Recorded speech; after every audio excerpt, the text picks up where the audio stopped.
Growing up and identifying as an LGBT person in a Muslim Emirati society was not easy. In fact, it was often confusing and downright scary.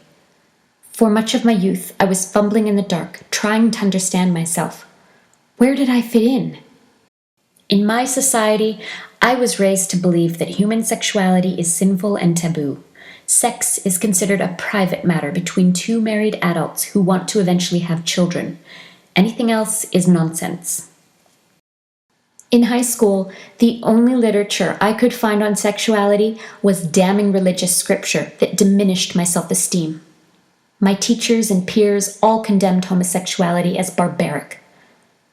My friends did not know how often I used to think of suicide in my early teens. The world felt violent, cold, and had no place for me or my dreams because I was different. How are we expected to contribute intellectually and take pride in our country when our own people subject us to torture, imprisonment, and hormone treatments? On December 6, 2011, U.S. Secretary of State Hillary Clinton gave a speech to the United Nations. Being gay is not a Western invention. It is a human reality. Gay people are born into and belong to every society in the world. They are all ages, all races, all faiths. They are doctors and teachers, farmers and bankers, soldiers and athletes. And whether we know it or whether we acknowledge it, they are our family, our friends, and our neighbors.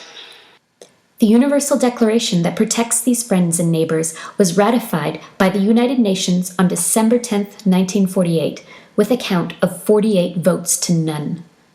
The world has come to a complete consensus on this issue. Humans should not be prosecuted or punished for their intrinsic sexual natures.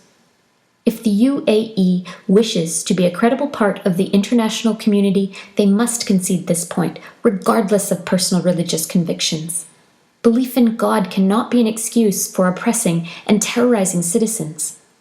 We implore the Emirati society and government to sit down and have an open, honest discussion about what it's like to be different.